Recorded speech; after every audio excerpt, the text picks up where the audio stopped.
Hello, everyone. I'm Teri Barr. Welcome to PennyWise podcast, a great way for you to find your savings tips. Every single week, we do a new episode, and it is from Lee Enterprises. Happy to have here with me today, Kelly Ann Smith. Now, Kelly is a consumer finance reporter with Forbes Advisor. We're talking about the giving season today. Yes, everybody wants to give, including to organizations and nonprofits, but how do you know if you're doing the right thing and choosing the right organizations or nonprofits? Kelly Ann's going to help us sort of weave our way through this. Thanks so much, Kelly Ann. Thank you for having me. Yeah. So I saw a statistic indicating more people are going to want to donate this year than they probably did in the last year or so. So what does that mean for people? Where do we begin in trying to make sure that we're doing it the right way and to the right organization? Yeah, so the end of the year, like you said, is when people start giving the most. And it's really important that consumers do their research before they donate somewhere. There are thousands of charities out there, of course, but you really need to make sure that you are gifting your money, your donation, to a legitimate charity. So there are a few tools out there, thankfully, that kind of simplify that process for the consumer. Oh, that's really good to hear. At least we know there's somewhere you can double check to be sure that that hard-earned money is going to the right place.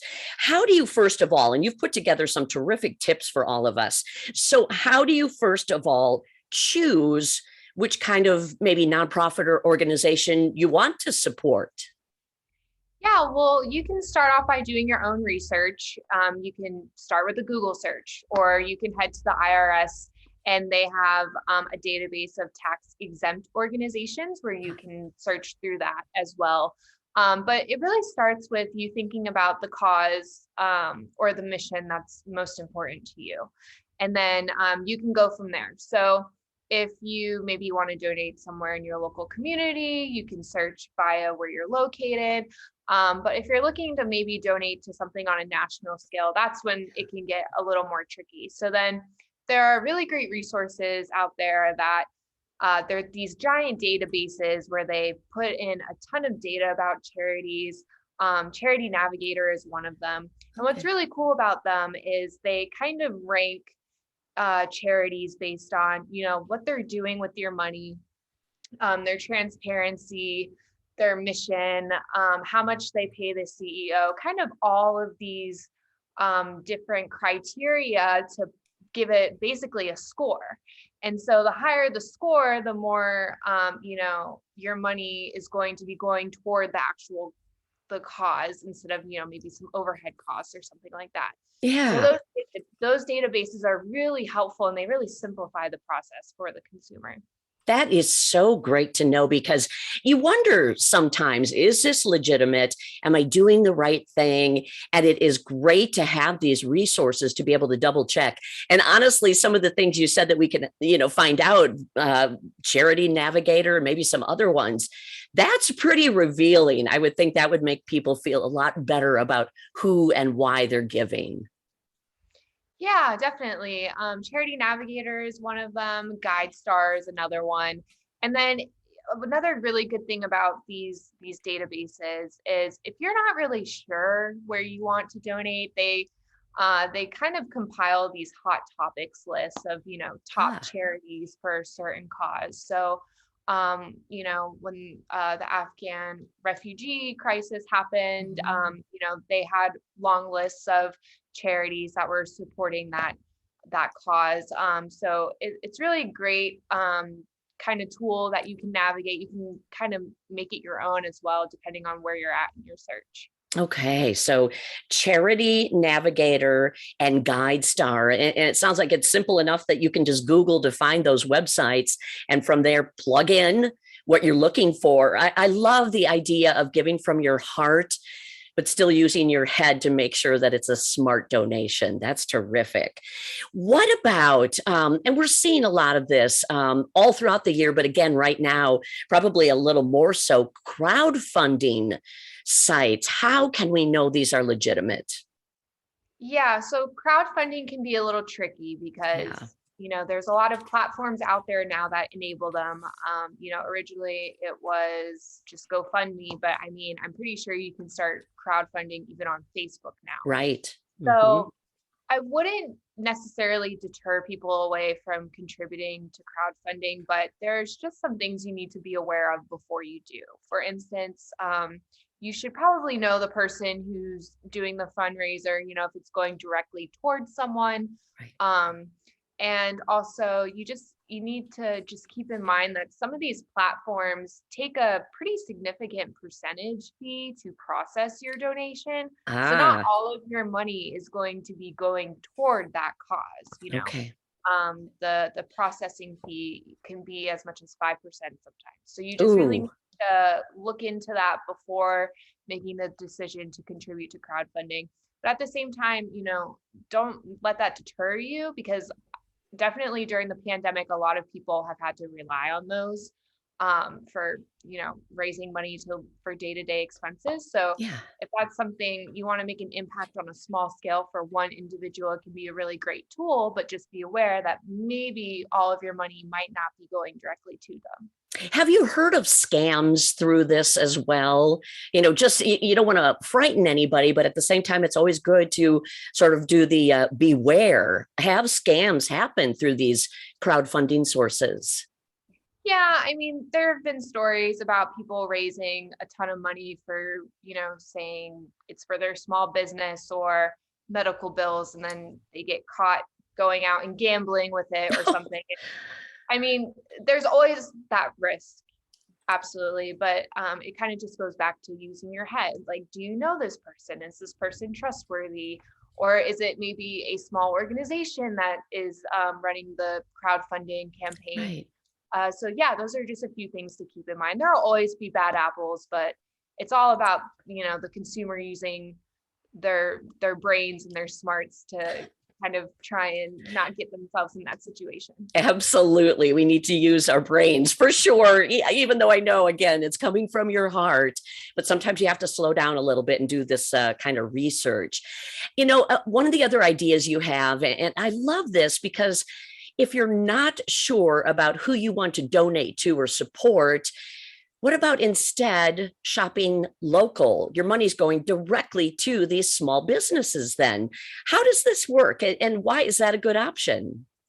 Yeah, well, during the pandemic, small businesses were greatly affected by Right. COVID. We all know that with all the social distancing measures, when the economy basically shut down, small businesses were severely impacted. And a lot of them are still recovering. They're still trying to make their way back up to pre-pandemic levels in terms of sales, revenue, things like that. So if you want to help out your community, a great thing to do would just maybe, go to your local bakery, go to your local restaurant, Mm. um, sit and have a meal, make a donation if they're accepting them, things like that. That can really make a big impact. In this time of year, there's so many craft fairs and things like that too, that you can get right in there and buy some great locally made gifts. And you're supporting these local artisans as well. So that's a great idea. What about conscious gift giving? This is something that I am really curious about. How do you explain this to people?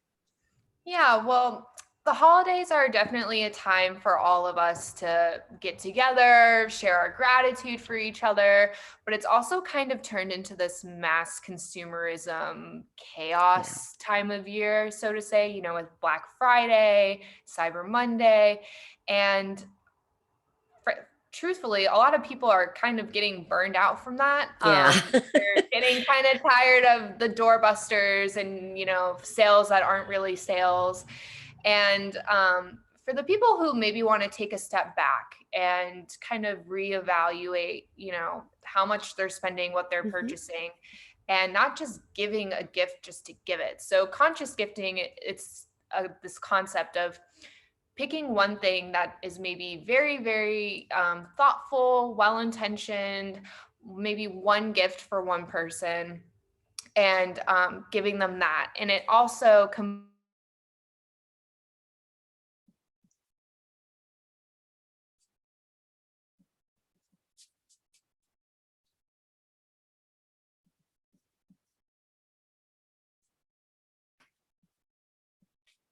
So conscious gifting, it's kind of, an entire mindset that people can embrace during the holidays. And it just really, it's about taking a step back from, just swiping the card and Yeah. buying all the gifts and making sure the Christmas tree is full of presents, and really just focusing on getting back to what's important during the holidays. And that's, the intention of being together and sharing gratitude for each other. Oh, that just sounds wonderful, warm and giving, and just really putting that thought into it. I like it. Thank you. That's a great idea. We also have this idea of, following up on the tax benefits of making a donation. Why should we be pondering that, or at least probably being ready to know a little bit more about that as we go into getting ready for taxes? Yeah, so anybody can deduct up to $300 for single filers or $600 for married couples filing jointly. Okay. They can deduct those amounts of a charitable contribution from their taxes, regardless of if they take the standard deduction or not. So usually you can only deduct if you are deducting more than the standard deduction amount. But the CARES Act put in this special provision to kind of help people out. So even if you are taking the standard deduction, you still get to itemize your charitable giving. So that's really good. That can help lower people's overall tax bill. But the one important thing to know is that it's only for cash contributions. So if you're going and donating clothes to Goodwill and you get a receipt or something, that doesn't count. Oh, wow. Only cash, and up to 600 for a couple, 300 for a single person. Yes. Okay. Correct. Wow. So what would you say, bottom line takeaway from all of this, for people who are still trying to figure out, what do I do? Who do I support? Do I go to a local business? Do I do a donation to a nonprofit? What should people be considering and thinking about? Well, I would just say that take some time to really figure out what type of cause you want to donate to, what kind of mission you believe in, and then take it from there. If you want to help out your local community, go shop local. Like you said, go to a craft market, go to a food fair, help out those people, those super small micro businesses, help them get back on their feet again. If you want to maybe go on a larger scale, donate to a national cause or an international cause, then start doing your research, start looking at legitimate charities. And you can do that either through the IRS, or you can use some of those databases we mentioned earlier that will help you determine which one will be the best in terms of how much of your money, your donation, is going towards the actual mission. Right. And then the last thing that I would say is just to be smart about it. Make sure you do your research before you donate. And if you decide to take a step back and embrace conscious gifting, I think that's a really great way to celebrate the holiday season as well. And what a different way to do it too, if you've not done a gift in that way. I think that's terrific. And one more thing, back to the taxes, Kellyanne, I'm assuming if you're going to donate, you want to use the cash you've donated as a write-off for next year. You got to do it by the end of this month, correct? Yes, that's correct. So you have until the last day of December, and you want to make sure that you get that receipt with the date, and you need to keep it for your records for when you file next year. Boy, and the time is flying, isn't it? It's already December. I know. Oh my gosh. Kellyanne Smith, consumer finance reporter with Forbes Advisor. Thank you so much for your time. Thank you. Yeah.